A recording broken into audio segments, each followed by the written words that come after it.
Here's what we're going to learn today.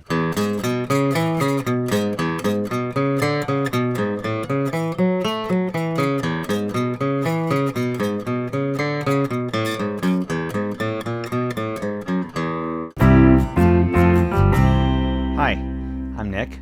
Welcome to Steady Steps Music, the channel where we learn music one small, easy step at a time. Today we're going to learn how to hold a guitar pick, how to use it, and then we're going to come back to that riff and I'm going to show you how to use the pick to play it so that it sounds good and that you can get comfortable using a pick. Let's get started. First, let's talk about the difference between playing with a pick and playing with your fingers or your thumb. My belief is that you should learn both and really start by learning your thumb early on, but we're also wanting to get started early as well with kind of playing around with a pick. We've been building the foundation with your thumb first, and if you've been following this channel over the last few weeks, you'll notice we haven't really talked about using a pick yet. That's on purpose. Building a feel for the touch of your thumb against the strings is really important, and it gives you a direct connection to what's happening when you're making contact with a string. But now it's time to add a new tool. Think of it like being a painter with different paint brushes. Sometimes you want a nice, warm, soft sound. That'll be with your thumb. Sometimes you want a more bright, punchy sound with more attack.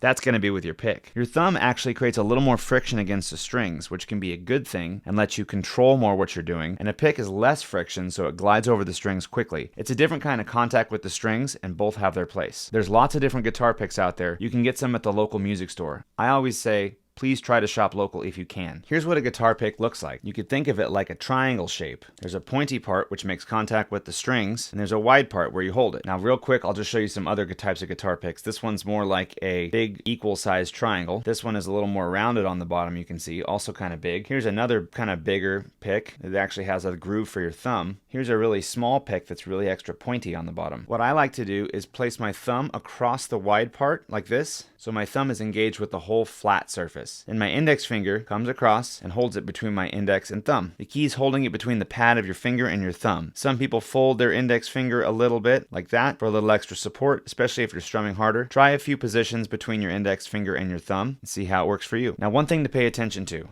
how much of the pick is exposed from your fingers. If you hold too far back on the pick, your grip isn't that strong and the pick gets a little too flappy. You may lose control. You may drop a pick inside of your acoustic guitar, and that's really like a rite of passage for every beginner guitar player. You have to figure out how to fish the pick out of the guitar. It's a skill you're forced to learn that you never really wanted to learn. Now, if you hold too far forward and you don't have enough pick, the pick becomes extra rigid, which can be good for certain things, but your fingers may start bumping into the strings and it may cause too much tension when you're strumming. So a good starting point when you're just getting going is about 50-50. So halfway down the pick so that just about half of the pick is exposed. Keep your grip nice and relaxed. Not so loose that you drop the pick, but not so tense either that there's extra tension. Tension in your hand actually causes fatigue and can get in the way of nice, proper movement. Try to stay loose. Place your pick on your low E string. When you place it gently against the string, feel the tension, that kind of trampoline feeling we talked about. When you load up the pressure, then you let it flip over onto the next string. Now your pick is already preloaded on the next string, ready to make the next string ring. If your pick is perfectly flat against the string, it creates a lot of resistance. When you let go, it pops with a lot of tension. I call this a flat address. It's not always a bad thing if you want a strong picking sound, but if you want the pick to glide a little easier, a little smoother across the strings, then you want an angled address. So come to the flat address and then angle your pick like this. You roll your wrist forward so the thumb side goes forward like this, instead of the whole flat surface of the pick resting on the string. It's more like the edge of the pick making contact rather than the whole flat part of it. A little less than, say, 45 degrees. What you'll notice is your pick will glide over the strings a little easier with less pick touching the string instead of popping through it abruptly. Let's go ahead and grab a G major chord with that pick angle, strum down through the strings, and feel the pick glide through each one. Now put the pick down, try it with your thumb. What do you notice it's different? You may find that when you play a G major with just your thumb, it sounds a little softer. When you play with a pick, it's a little sharper, a little brighter.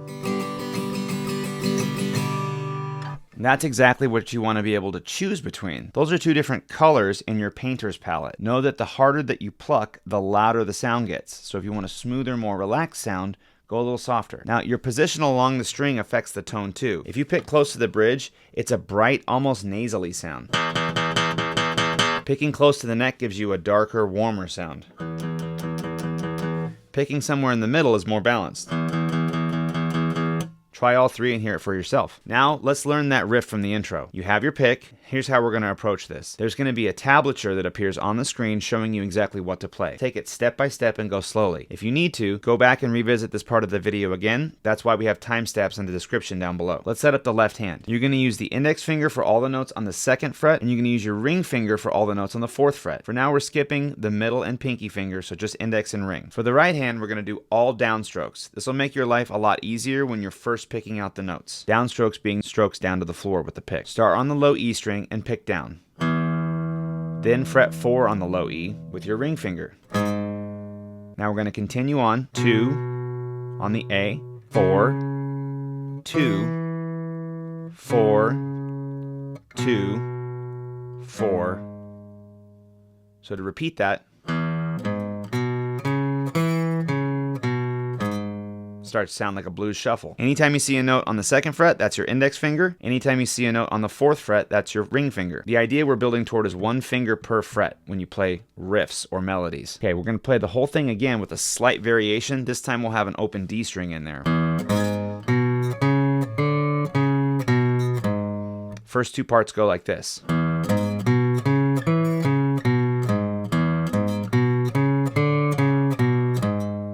That 1 open string gives you a nice bluesy sound. Now for part 2, because this is a blues, we're going to shift the whole pattern up 1 string. It's what you've already played, but instead of playing on E, A, and D, we move up to A, D, and G. So let's go back and do the whole thing again.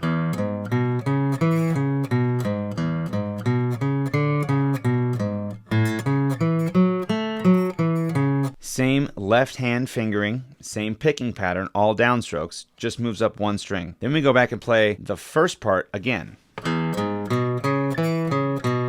Now, in blues and in music in general, there's something called a turnaround. Turnaround is something that you play to make the whole sequence start over again and go back to the beginning. So here's the turnaround. Starts on the A string.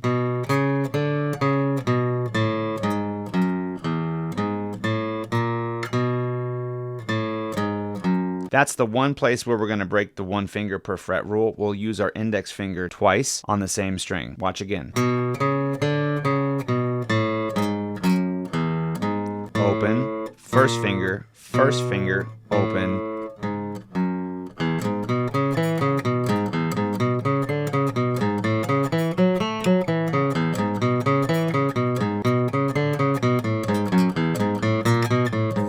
Try putting it all together nice and slow. Again, just like with your chords, playing slowly and playing the right notes is going to build good muscle memory over time so that you can know that you're building in good habits and progressing your skills. Here's what I'll say about playing riffs and melodies like this. It can feel challenging at first. We're doing something completely new. That's totally normal. This is a new skill. Give yourself some time, some patience, and go slow enough to make sure you're doing it correctly. What you're really doing is teaching your hand a new pattern, kind of like learning a new chord. The only difference is you're playing 1 note at a time instead of all the notes at once. Don't look at the tab and feel overwhelmed by one thing. Remember, small, steady steps. Just focus on 1 single note at a time, then 1 section of the tab, pluck it, move on. Over time, you'll get better, faster, it'll get easier, it'll become second nature to you. And something that's going to help too is your ear. You know what this is supposed to sound like, right? Having listened to it played before. So as you play, you'll hear what it's supposed to sound like in your head, you'll start to play it, and then you get closer and closer to what you want it to sound like. Alright, you've earned your bonus chord for today. A major. A major is important because it opens up a whole new set of keys, and therefore songs you can play once you know it. Here's how to play it string by string. Skip over your low E string, play your A string open, then I like to use finger 2, 3, and 4, all on the 2nd fret on the D,